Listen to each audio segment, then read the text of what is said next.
नमस्कार दोस्तों, आप देख रहे हैं HVS स्टडीज़ और इस वीडियो में आपके लिए 15 अप्रैल 2023 का करंट अफेयर लेकर आ गए हैं। करंट अफेयर के साथ साथ स्टैटिक जीके और रिलेटेड करंट अफेयर का रिवीजन करते हुए चलेंगे। अगर आप इस चैनल पर पहली बार आए हो तो चैनल को सब्सक्राइब कर लीजिएगा। वीडियो अच्छी लगे तो वीडियो को लाइक और शेयर करके ज़रूर जाइएगा। चलिए बात करते हैं लास्ट डे के क्विज़ की।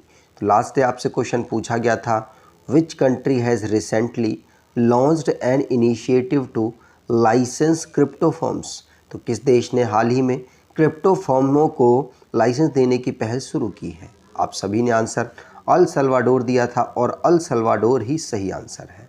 आज के पहले क्वेश्चन की बात करें तो आज का पहला क्वेश्चन है, which country has been ranked as the least free country in the world according to the Freedom House index. तो फ्रीडम हाउस इंडेक्स के अनुसार किस देश को दुनिया में सबसे कम मुक्त देश के रूप में स्थान दिया गया है? तो आंसर होगा सबसे कम मुक्त देश के रूप में स्थान मिला है तिब्बत को।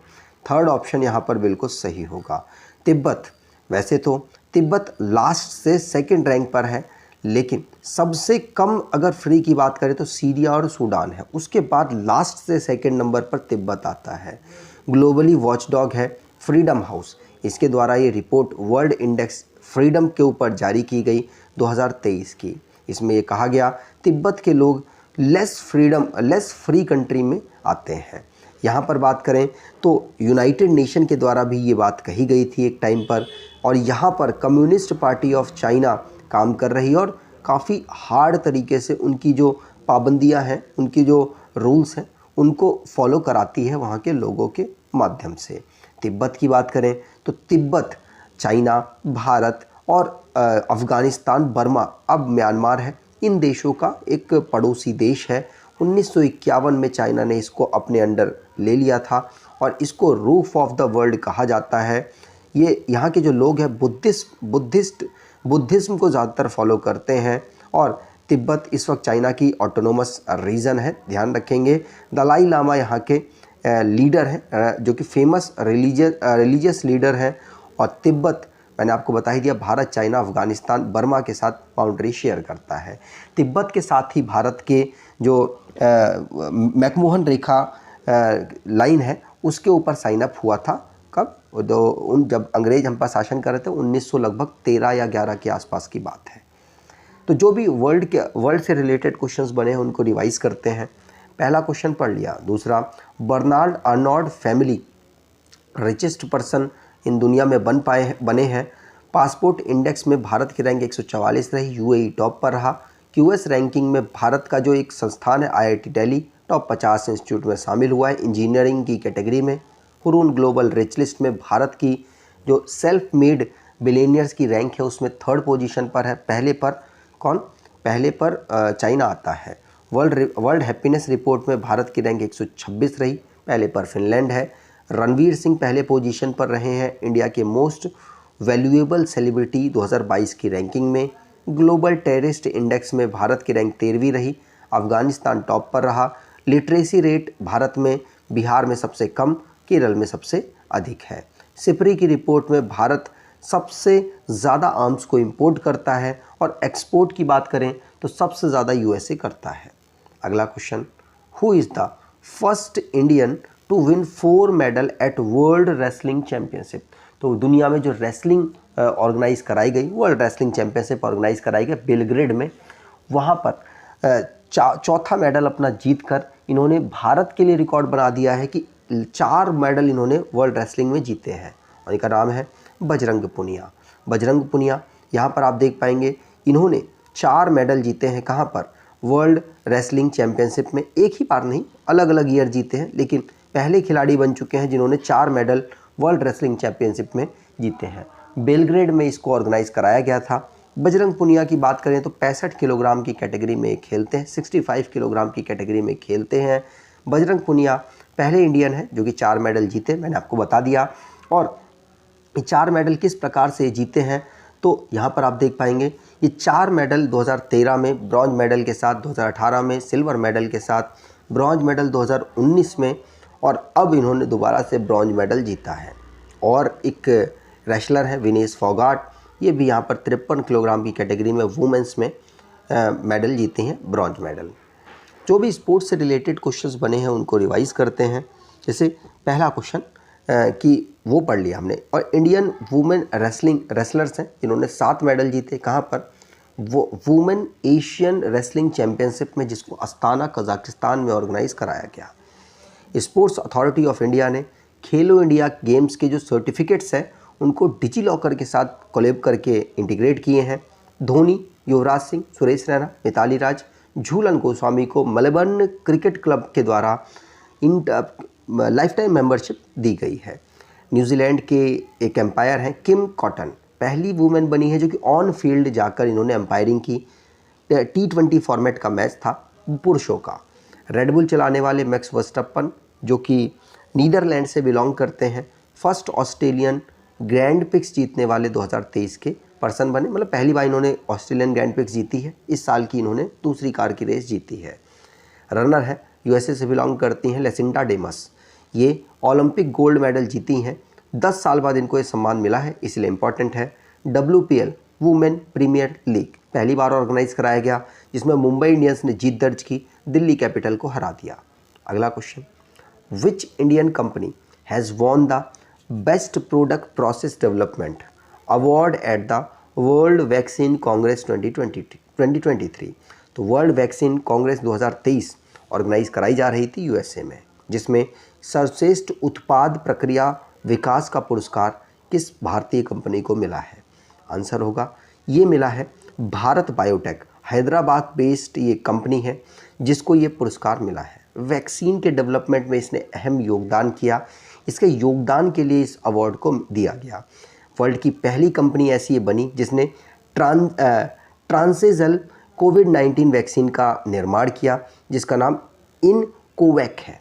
इसको 2023 जनवरी में इसने लॉन्च किया था और 1996 में इस कंपनी को फाउंड किया जाता है। हैदराबाद इसका हेडक्वार्टर है। और वर्ल्ड वैक्सीन कांग्रेस की बात करें तो वॉशिंगटन, जो कि यूएसए की वॉशिंगटन DC यूएसए की कैपिटल है, वहाँ पर इसको ऑर्गेनाइज कराया गया 3 से लेकर 6 अप्रैल तक। आगे बात करें, जो भी अवार्ड से रिलेटेड क्वेश्चंस बने हैं उनको रिवाइज करते हैं। पहला क्वेश्चन पढ़ लिया। दूसरा, कैलियामपुद्दी राधाकृष्ण राव, इनको इंटरनेशनल प्राइज इन स्टैटिस्टिक दिया गया, इसको नोबेल प्राइज के कंपेयर में माना जाता है। Highest decorated of Poland order of the white eagle award है, जो कि पोलैंड का हाईएस्ट अवार्ड है, व्लादिमीर ज़ेलेंस्की को मिला है। Naveen Jindal lifetime achievement award university of Texas के द्वारा दिया गया इनको। MT वासुदेवन नायर केरला के हाईएस्ट सिविलियन अवार्ड प्राप्त कर चुके हैं। लुइस कैफरेली एबेल पुरस्कार से सम्मानित किए गए। बॉम्बे जयश्री संगीत कलानिधि अवार्ड 2023 म्यूजिक एकेडमी के द्वारा इनको दिया गया। इंडियन इंडस्ट्रियलिस्ट हैं रतन टाटा, इनको ऑर्डर ऑफ ऑस्ट्रेलिया अपॉइंट किया गया। शिव शंकरी तमिल राइटर हैं, सरस्वती सम्मान से इनको सम्मानित किया गया। RBI के governor Shaktikanta Das governor of the year central banking के द्वारा इनको मिला है। व्यास सम्मान यहाँ पर लिखा है ज्ञान चतुर्वेदी, इनको दिया गया। आगे बात करें, अगला question, which day observed 132 birth anniversary of doctor Bhimrao Ramji Ambedkar is observed. तो डॉक्टर भीमराव रामजी अंबेडकर जी की 132वीं जयंती किस दिन मनाई जाती है? आंसर होगा, ये जयंती हम 14 अप्रैल को ऑब्जर्व करते हैं। ध्यान रखिएगा, भीमराव अंबेडकर जी की जो जयंती है 14 अप्रैल 2023 को हमने ऑब्जर्व की, 132वें नंबर की। इनको हम Indian jurist, economist, social reformer के नाम से जानते हैं। भारत के पहले law and justice minister of independent India रहे थे, साथ साथ ड्राफ्टिंग कमेटी के ये अध्यक्ष भी रहे हैं कॉन्स्टिट्यूशन असेंबली में। इनकी बात करें तो PhD होल्डर थे इकोनॉमिक्स के फील्ड में कोलंबिया यूनिवर्सिटी न्यूयॉर्क सिटी से। और ये महिला जो दलित हैं और लेबरर की जो मतलब ग्रुप्स होते हैं, लोग होते हैं, उनको ये काफ़ी ज़्यादा उनके राइट्स के लिए अपने जीवन में इन्होंने संघर्ष किया। इनके द्वारा कुछ बुकें लिखी गई, जैसे annihilation of caste, Buddha and his Dhamma, who were the Shudra, reflection of linguistic state, partition of India और पाकिस्तान और India, caste in India, evolution of provincial finance in British India, riddles in Hinduism और अनटचेबिलिटी नामक इन्होंने पुस्तकें लिखी हैं। अगला question, India has launch the international big cat alliance to protect which wildlife. तो भारत ने किस वन्यजीव की रक्षा के लिए international big cat alliance launch किया?